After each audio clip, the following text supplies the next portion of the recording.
Hello and welcome to the Rest is Football question and answer episode with Micah Richards, Alan Shearer and me, Gary Lineker. Once again, thank you so much for sending in your questions.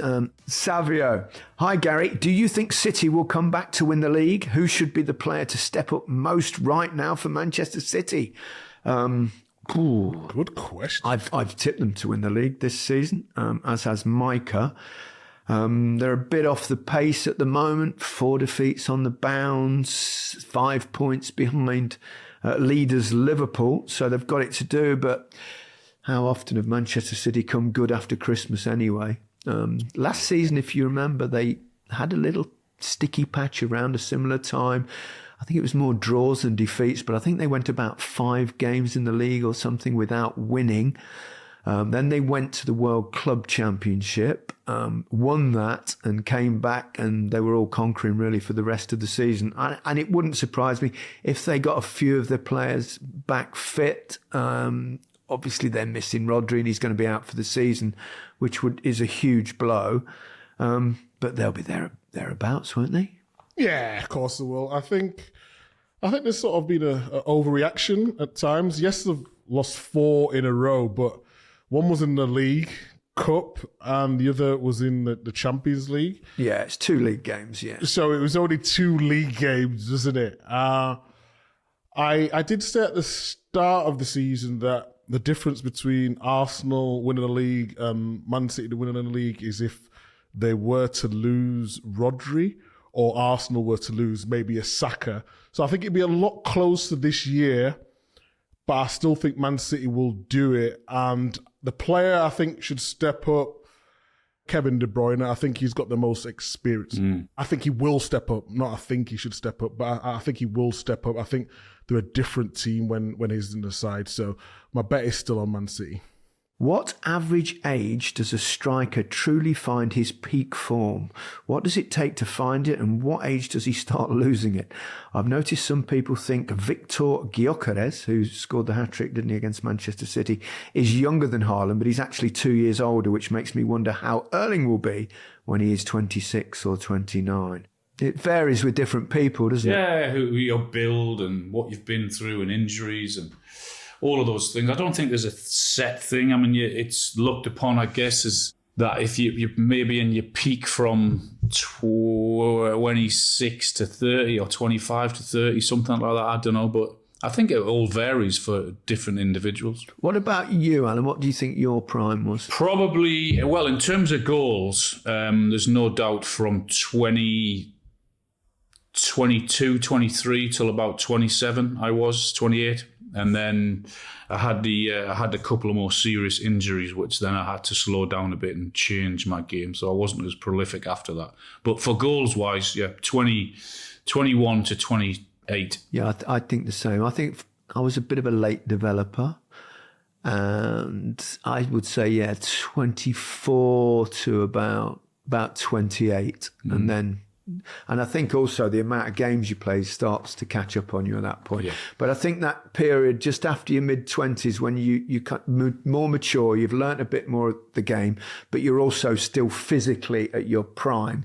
Because I think the body starts to decline around 28 with your cells. I'm no doctor, so I might have got that wrong. So what goes then? You know, when you talk about being in your prime between those years. Well, you start to age, Micah. Yeah, but I mean, if you said to a person on the street after 28, I just couldn't do the same things, but 28 is still quite young, isn't it? You know? No, I'm not saying you can't, but I think that's just when it starts to go the other way. Before, I think you develop and then you reach a high point, but it's a very, very gradual at that stage. But I mean, and it varies with different people. Yeah. But I felt it once I hit 30s, I think. You started to, and it's different for a lot of players. Yeah, it might be different. I mean, look at Harry now. Look at Harry Kane in Germany now. He's showing no signs of slowing down. I know the Bundesliga is not as good as league as what the Premier League is. And he's getting so many chances, and he doesn't look as if he's slowing down at all, does he? So it's different for everyone. Let's answer the last part of the question, which is how will Erling be when he's 26 or to 29? well, in his prime, he's pretty tough to stop now. It obviously depends on how much football you play, how many injuries you get, which team you're playing for. So, I mean... At that age, he'll still be banging them in, I've no doubt. Yeah.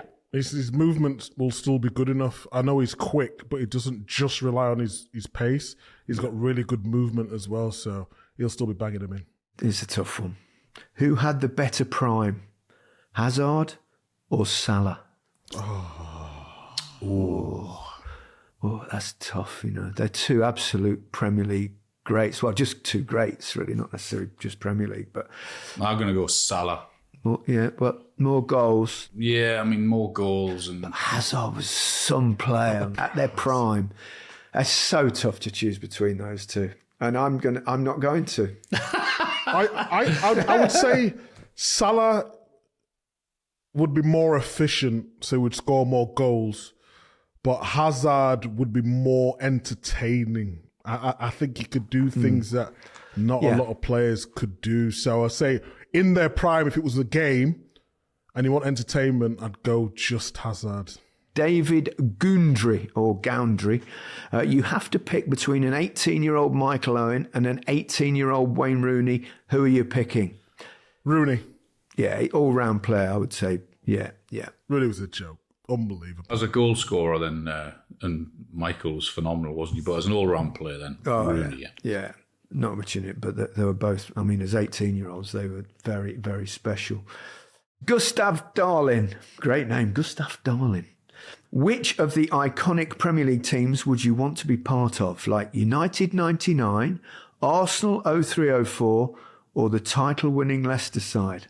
Easy. The title-winning Leicester side. Hold on. What about City? I was going to say that, yeah. The City treble not make it. You can choose whatever you want, Mike. I think he's just giving us a few possibilities, but obviously for me it would be Leicester. I mean, to be a part of that, it was beautiful just watching it. Oh, we'll keep City out because that wasn't the question. I'd go Arsenal. Invincibles. Yeah. Yeah, probably. Do you think that'll ever be done again, by the way? Nope. It was done in Germany last season, wasn't it? Bayer Leverkusen. No, but the standard in the Premier League now, but... Very unlikely. It was an incredible achievement. Here's a good question, and we'll give first dibs to you, Micah. Who is the best centre-back pairing in the league? Because I think people will immediately say Saliba and Gabriel, but for me, it's Van Dijk and Konaté. VVD has been the best centre-back and one of the best players in general, and Konaté has been immense. What do you think? Well, he's answered his own question, but what do we think? I would say Saliba and Gabriel, because they've been doing it for a couple of seasons now. I think Konaté's been in and out, and then he had Matip, and then he had Kwanzaa, and then he had Gomez alongside Van Dijk. So in terms of consistency, I would go with Arsenal. I think, Saliba and Gabriel. But in the future, if they carry on the way they are, Van Dijk and Konaté, it could be them because this season they've done really well defensively. Well, they're not letting many goals, and you've been bigging them up consistently, Alan, the Liverpool pair. Yeah, I know we keep on mentioning the forwards at Liverpool and the midfielders, but those two are a major part of what Liverpool are doing. They're really solid. They're strong. They're quick. They can read the game. So yeah, those two for me, closely followed by Gabriel and Saliba. Yeah, I'd probably just take Gabriel and Saliba at them. I don't know. There's so little between them. So little. Yeah. And they're both great. They're both great parents. Tough one to call. Not far behind them with Burn and Cher. What are you laughing at? What are you laughing at? Diaz and Stones and Aki and... Okay, yeah. Brilliant. We'll give you that one out. A question from Jamie Martin. What was your favourite football boot from your playing careers? Oof. You remember the Mundial? The original when I was playing, obviously. Stand finders. Mundials. They were the ones you used, weren't they? The stand finders. The old Adidas stand finders.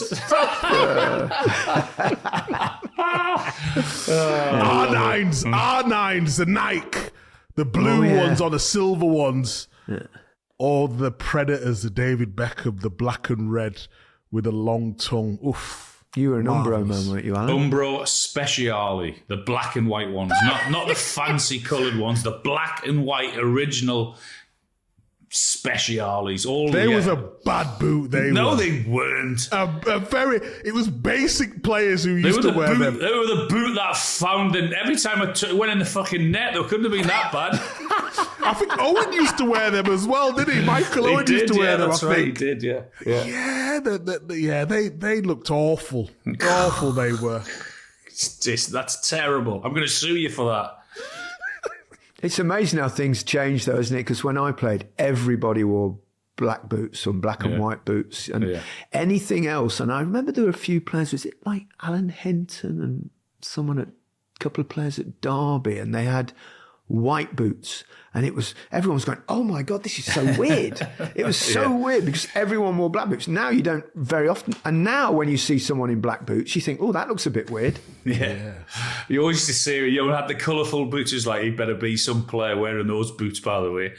But now you just don't take any notice now, do you, at all? If I used to look at someone's boots and they had Vapors on, the Nike Vapors, I used to think, oh, I'm in for a torrid time today. Because I knew they was going to be skillful and quick, just have pace to burn. What, just because of the boots they had on? You look at the boots, you could tell.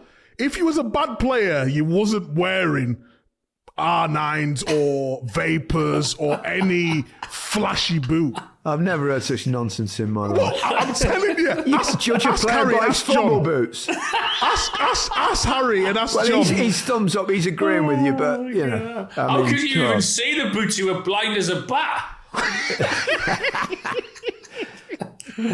Where's the coldest place you've played and also the hottest? Yes, I played in a game in the European Cup Winners' Cup for Barcelona in Moscow.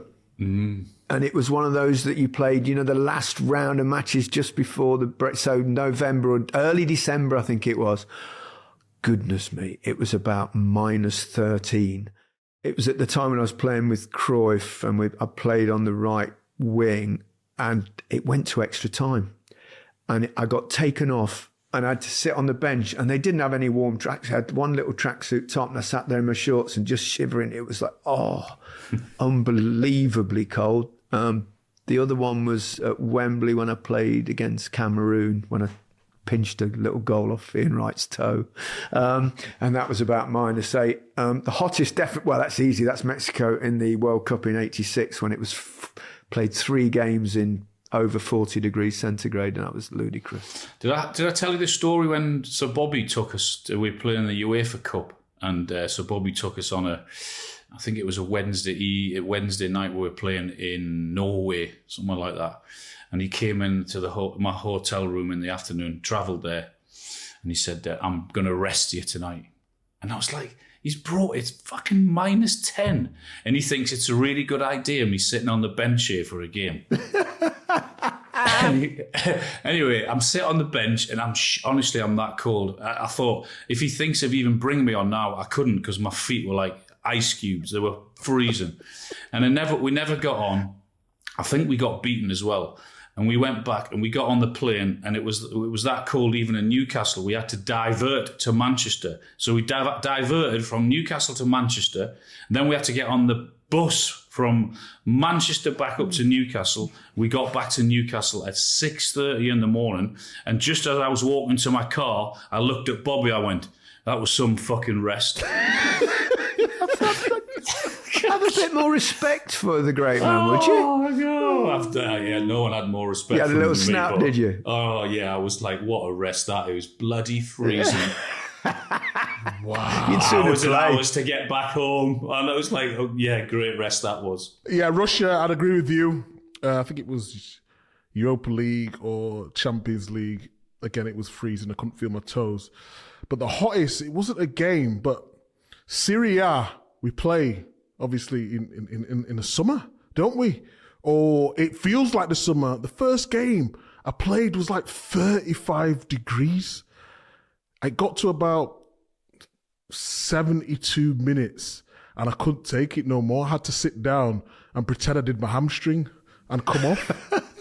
I was too hot to play. I couldn't cope with it. Italy's a different kind of temperature. Yeah. From Streatham Football Club. Question for Alan. What's it like working alongside the greatest centre forward this country has ever produced? I thought Micah was shit centre forward. He tried it and failed, didn't he? Perfect answer. Exactly what I expected. We'll move on to a more serious question.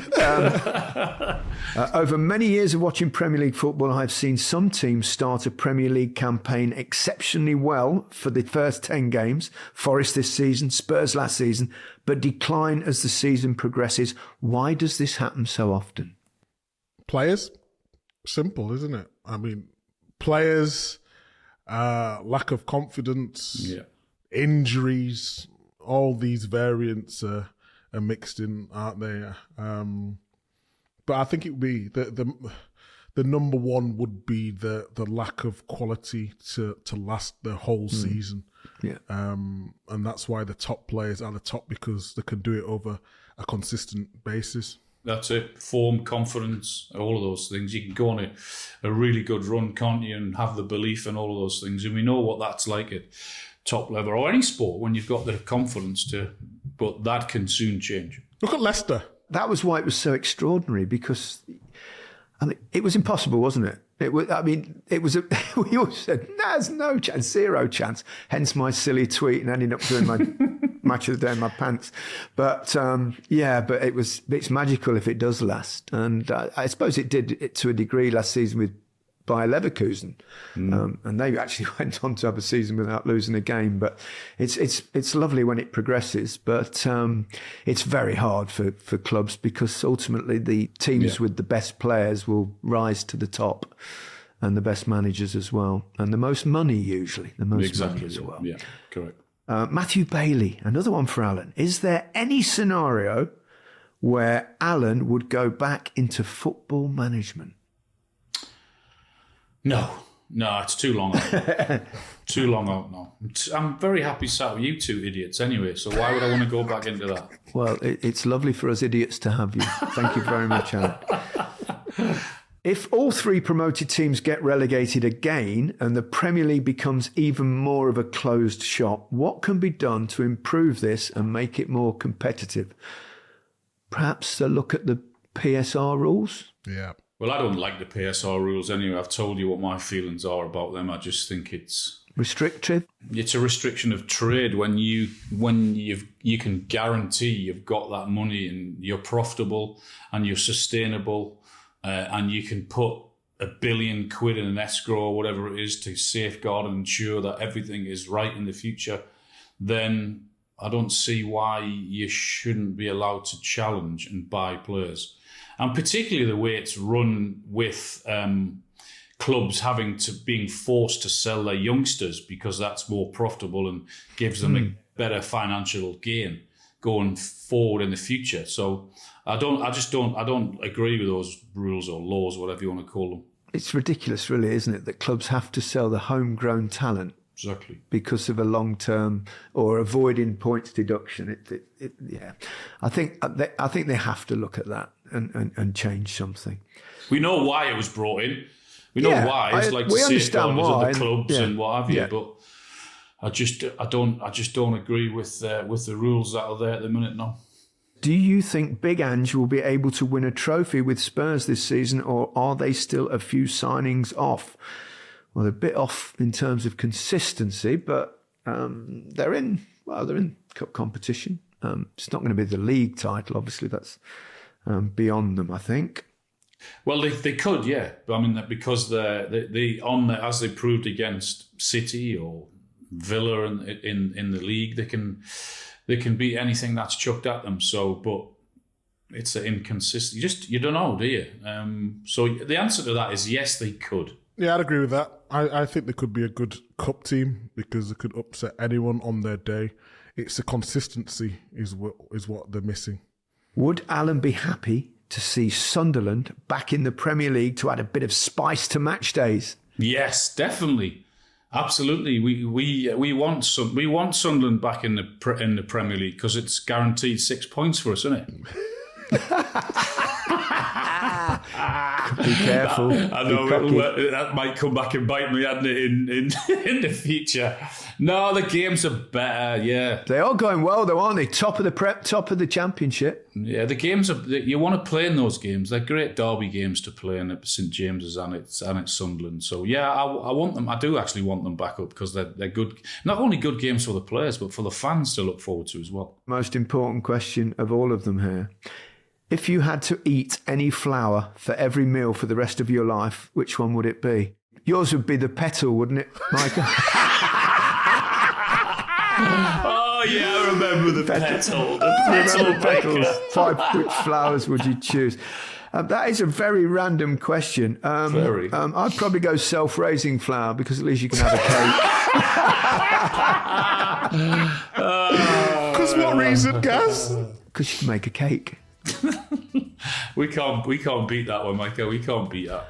On that note, let's call it a day. Thank you very much for sending in your questions. That's it for this episode. Goodbye from me. Goodbye from me. Goodbye from me.